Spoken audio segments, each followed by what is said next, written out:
Our arts and cultural landscape reflect our diversity as a nation. There is always something that caters to everyone, traditional to experimental, entertaining works to thought-provoking ones.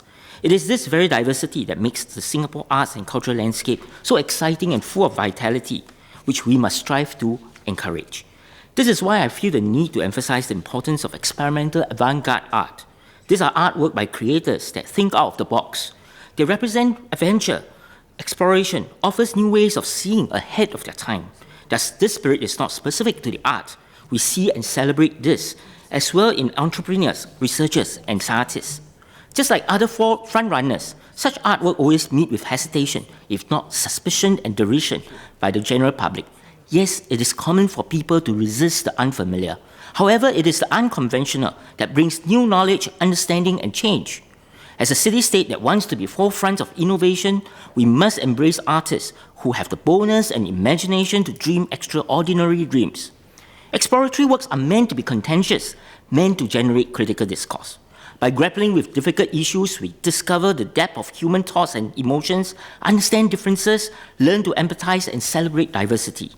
Last year, there were examples of such bold works resulting in controversy, but unfortunately, stopping short of critical dialogue, like 5 Easy Pieces at last year's SIFA, and Undressing Room and Naked Ladies at the M1 Singapore Fringe Festival.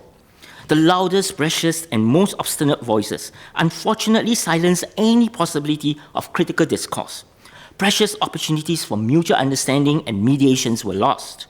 Instead, most of the time the artist comes across as depraved or immoral, with little avenue to express their position except in their artwork, which may have been banned or censored, or which have only reached out to a small minority of the population. In addition, how do we deal with the sections of the public that promote hate under the guise of moral beliefs? If an artwork is deemed objectionable by 1 out of 99 people, should that artwork be removed, censored, or banned? I look forward to the day when a representative from the government will say to an outraged member of the public who wants an artwork banned, if you are offended, don't watch. But there are people who want to watch. My point is, we must inculcate in society an appreciation of the value of critical dialogue. We must encourage our people to want to talk about arts and culture. And to do so, we must learn to understand the value of arts and culture. Of course, some may say, how do we value arts and culture when we are still concerned about cost of living? But both are not mutually exclusive. Valuing the arts means appreciating its intrinsic values. Arts opens up society and shapes society, just like we cannot ignore Da Vinci, how he talks about the Renaissance. How, therefore, do we help Singaporeans value arts and culture? One of the clearest ways to do so is through arts education. We need to go beyond simply making students sit through assembly shows or music classes. How can we empower our educators to help students see in new refreshing ways and connect arts to life? We need consistency and rigor in our pedagogical approach to move beyond mere presentation of arts towards seeing arts in the everyday. We are not asking all students to be artists, but we can find the artists in them. At the same time, we need to educate our students on the arts and cultural icons in Singapore. In school, you often see replicas of paintings by Van Gogh and Monet, but where are our works by Liu Kang, Georgette Chen, and Chen Wen-si? If our younger generation cannot access narratives of local artists easily, how can they develop national pride in our arts?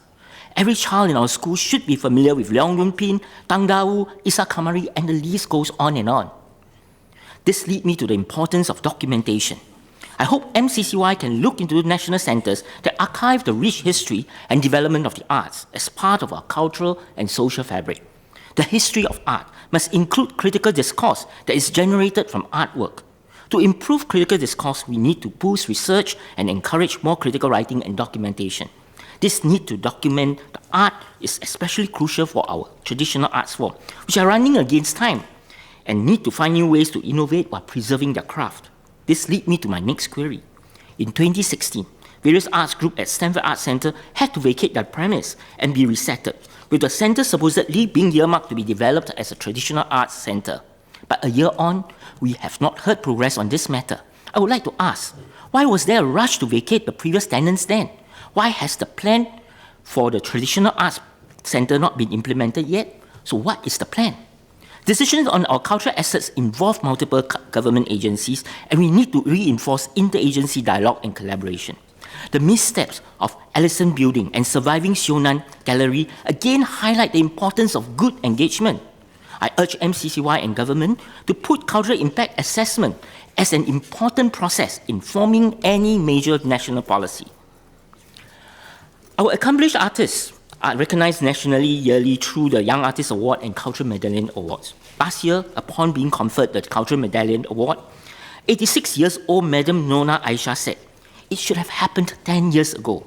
I'm too old to receive this now." She is right.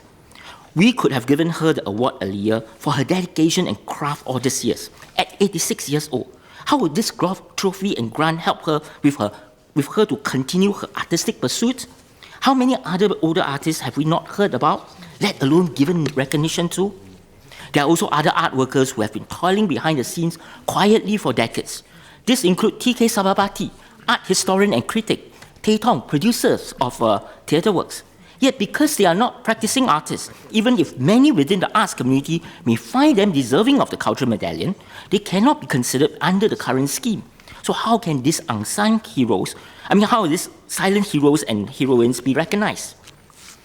One of the vision of ACSR is to increase community involvement in art making. And two very recent cases make me think more deeply about this. I'm sure everyone by now is aware of the golden foil stair at Jalan Raja, created by the LaSalle student, Miss Priya Gita. I saw her this morning. Some residents have think that there's a safety concern about it, but others, including myself, think that it is a brilliant piece of art. The town council has weighed in to say installation is unauthorized. In another case, a unique installation of doors at the void deck created by a Mr. Orr was asked to be dismantled. Yet this installation had injected life into that void deck. In both cases, these installations are in public spaces, and they are clear examples of ground-up community arts. Arts in community is often spontaneous and interventionist, as it should be. It serves as a response to the place and people around it, engages and enlivens the community in a positive manner. Should our policies not adjust so as to allow more community engagement and participation in the art? Should all agencies and public not learn how to converse about how to share public space and not mute this ground-up creativity? Also, should our definition of community be inclusive of foreigners in our midst, migrant workers and domestic helpers who share our common spaces and actively contribute to our country? I hope MCCY will consider offering more support to marginalized groups and events, such as the Migrant Workers Poetry Competition and Diba Shram, which offers cultural activities to the Bangladeshi community. Lastly, on cultural leadership. We have seen some major shifts in leadership at a few of our largest arts organizations. Both CEOs and director of the Singapore Arts Museum left last year, but to date, no replacement have been announced. NAC, after a significant period without its CEO, recently had a new appointee in Ms. Rosa Daniel, who is also currently the CEO of NHB and DS of MCCY. I have no doubt Ms. Rosa's credentials, which will put her in good state for the job, but her multiple posts beg the question as to how she will manage all of them, given the time, energy they require. Is there a lack of potential candidates for such leadership roles? If so, how are we developing new leaders for the future?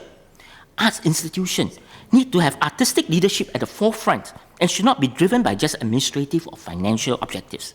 As such, I look forward to hearing from MCCY on how it will work with the community to cultivate such leaders, either for future positions at the helm or contributing actively on directorial boards. And I would emphasize this, that only if these leaders, and I would also include all leaders of other sectors, as well as government ministry, that if you embrace art and culture as essential to our being, then Singapore will move closer to being a livable and resilient city for a dignified and humanistic being. Thank you.